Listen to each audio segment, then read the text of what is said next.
Hello everyone, hello students. आज आप लोग को 11th फर्स्ट ईयर का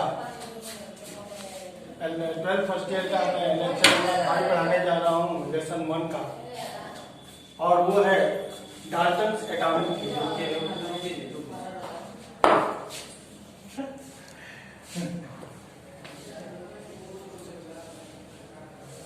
तो बच्चों, आपको 11th का जो लेसन नंबर 1 केमिस्ट्री का जो टॉपिक है, उसमें 5वां लेक्चर बताने जा रहा हूँ, डाल्टन्स एटॉमिक थ्योरी।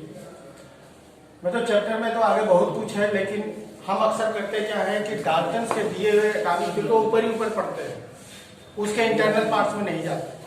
जबकि हमको क्या मालूम है कि एटम्स के जन्मदाता हम डाल्टन को ही मानते हैं, लेकिन नहीं, ऐसा कुछ नहीं है। एटम्स के बारे में सबसे पहले कहानी बोला था हमारे किसने, महर्षि कणाद ने, जो हमारे इंडियन फिलोसफर थे। उन्होंने क्या बताया था कि small individual particle, small individual particle is called परमाणु। क्योंकि हमारे इंडियन फिलोसफर थे तो उन्होंने इसके नाम को परमाणु कहा था। एक स्मॉल इंडिविजुअल पार्टिकल होता है, यानी कोई भी एक मैटर अगर बनता है तो स्मॉल इंडिविजुअल पार्टिकल, जिसको हम परमाणु कहते हैं। ये बात कणाद ने कही थी। लेकिन आगे कुछ समय बाद ग्रीक वर्ड में, यानी एंशिएंट टाइम जो ग्रीस के कुछ साइंस फिलोसफर थे, उन्होंने इस चीज को कंपोज किया था कि matter was compose small tiny particle, small tiny particle, जिसे हम डेमोक्रिटस नेम्ड एटम्स। इसका मतलब होता है इंडिविजुअल। एटमॉस का मतलब होता है इंडिविजुअल। एटमॉस मतलब इंडिविजुअल। और यही बात कणाद ने कही थी, क्या स्मॉल इंडिविजुअल पार्टिकल। इन्होंने क्या कहा था, small tiny particle named Atmos. उन्होंने परमाणु बोला था, इन्होंने एटमॉस बोला था। तो परमाणु का नाम सबसे पहले तो कणाद ने ही लाया, एटम्स का नाम। तो दोनों का सेंस एक ही है। परमाणु मतलब भी होता है स्मॉल इंडिविजुअल पार्टिकल, और एटमॉस का मतलब भी होता है स्मॉल इंडिविजुअल पार्टिकल। तो लेकिन इन लोगों ने केवल यहीं तक सीमित रखा। लेकिन उसके बारे में जब डीपली स्टडी जो डाल्टन ने की थी, उन्होंने क्या किया था, हालांकि इन्होंने कोई बात सही नहीं बोला तो कभी भी आज तक सही नहीं, लेकिन इन्होंने इनके का 2 बात सही को छोड़कर के कोई बात इनकी पर एटम्स के बारे में कोई बात सही नहीं थी। और क्या उन्होंने कहा था, atoms are individual particle. Atoms क्या है, इंडिविजुअल पार्टिकल है, एटम को तोड़ा नहीं जा सकता। दूसरा बोला, a sample of an element consists of many tiny particles called atoms। कोई भी एलिमेंट अपने ही एटम से मिलकर के बनता है। तो उन्होंने बताया था कि कोई भी अगर एलिमेंट का सैंपल लेते हैं जिसके अंदर एक छोटे छोटे पार्टिकल्स होते हैं, उनको हम एटम्स कहते हैं। बात वही है, कोई भी एलिमेंट, कोई भी मैटर बनता है, वो मैटर किससे बनता है, स्मॉल इंडिविजुअल पार्टिकल से। तीसरी चीज बोली थी, atoms can neither be created nor be destroyed and nor be divided. Atom को ना तो नष्ट किया जा सकता है, ना उसका मतलब डिस्ट्रॉय हो सकता है, नहीं उसको क्रिएट किया जा सकता है, और नहीं उसको डिवाइड किया जा सकता है।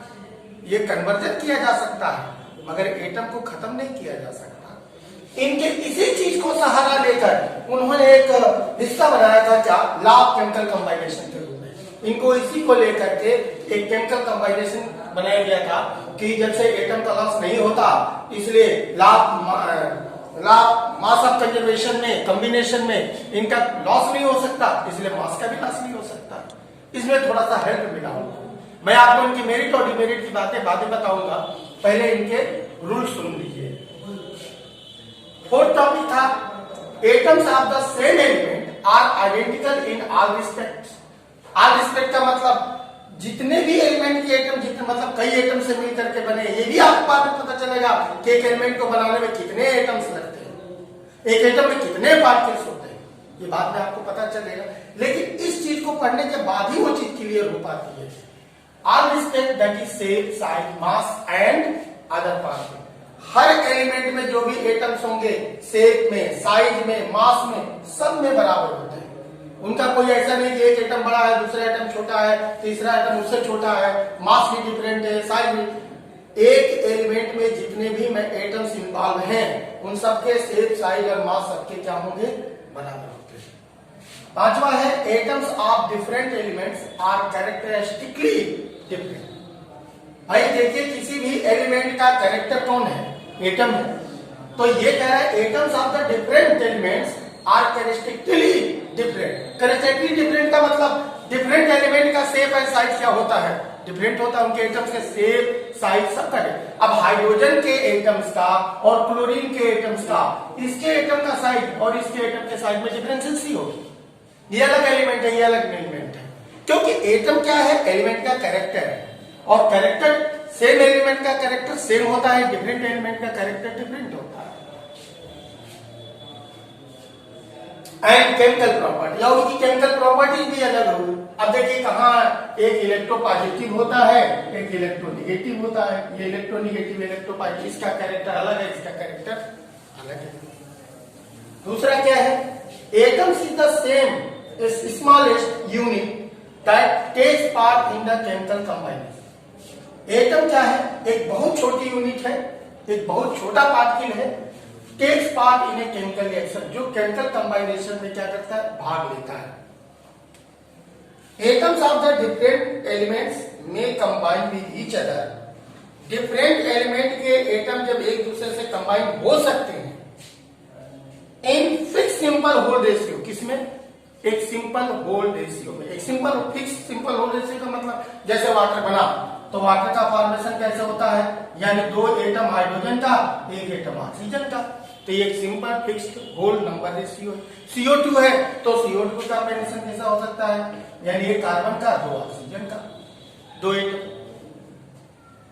तो इस तरह से हम उन्होंने बताया था कि डिफरेंट एलिमेंट के एटम कंबाइंड होकर एक फिक्स सिंपल होल रेशियो में कंबाइंड हो सकते हैं और फॉर्म द कंपाउंड एटम्स, और कंपाउंड एटम्स बनाते हैं जिसको हम बोलते हैं मॉलिक्यूल्स। वर्ड समझ लीजिए, compound atom that is called molecules. एक कंपाउंड एटम बनाते हैं जिसको हम मॉलिक्यूल के नाम से जानते हैं। जैसे ये कंपाउंड एटम है, एटम के कंपाउंड से, जिसको हम H2O का एक मॉलिक्यूल कहते हैं, CO2 का एक मॉलिक्यूल कहते हैं। आठवां है all compound atom that means molecules, जितने भी मॉलिक्यूल्स हैं ऑफ द सेम कंपाउंड के, एक ही कंपाउंड के, are alike in all respect. Are alike in all respect का मतलब होता है जैसे N है ऑक्सीजन से ये मॉलिक्यूल बनाते हैं, तो इनके जो एटम्स, जो कंपाउंड बनेंगे सेम एटम्स के, वो कंपाउंड अलग अलग तरीके के हो सकते हैं। जैसे आप पढ़े होंगे NO2, N2O, N2O3, इस तरह के कंपाउंड, N2O5, इस तरह के कंपाउंड हमारा बन सकता है। ये भी मॉलिक्यूल्स हैं, लेकिन ये मॉलिक्यूल अलग अलग, मतलब ये अलग अलग मॉलिक्यूल्स का फॉर्मेशन करते हैं, NO2, N2O। अब देखिए यहां भी 3 एटम है, यहां भी 3 एटम है। 3 एटम होने के बावजूद जब ये मॉलिक्यूल्स बनाते हैं, लेकिन इनका कंपाउंड जो बनता है अलग अलग नेम के कंपाउंड है। तो ये करेगा ऑल कंपाउंड यानी molecules of the same compounds, same ही कंपाउंड के molecules are alike in all respect, एक दूसरे के अलाइक, रिस्पेक्ट का मतलब शेप, साइज, मास में अलग अलग हो सकते हैं। अब नाइट्रोजन का एटम और ऑक्सीजन एलिमेंट ले ले और नाइट्रोजन का, इनके जो एटम मिलेंगे अलग अलग डिफरेंट सेट में डिफरेंट चीजें बनाते हैं, ये इनका। तो ये डाल्टन के रूल्स के हैं, यानी डाल्टन का ये पॉस्टुलेट है जो उन्होंने एटम को स्टडी करके दिया था। अब आगे साइंटिस्ट इसको देखिए कि अब आगे के साइंटिस्ट कितनी काट मचाते हैं, इनकी क्या क्या इनकी वाट लगाते हैं, मतलब सिंपल भाषा में कहिए इनके नींबू की भजिया उड़ाएंगे, वो हम आगे आपको बताते हैं। फिलहाल इनके इस रूल्स को आप समझिए और देख लीजिए, क्योंकि इन्हीं से सारे रूल्स आगे भी करने वाले हैं।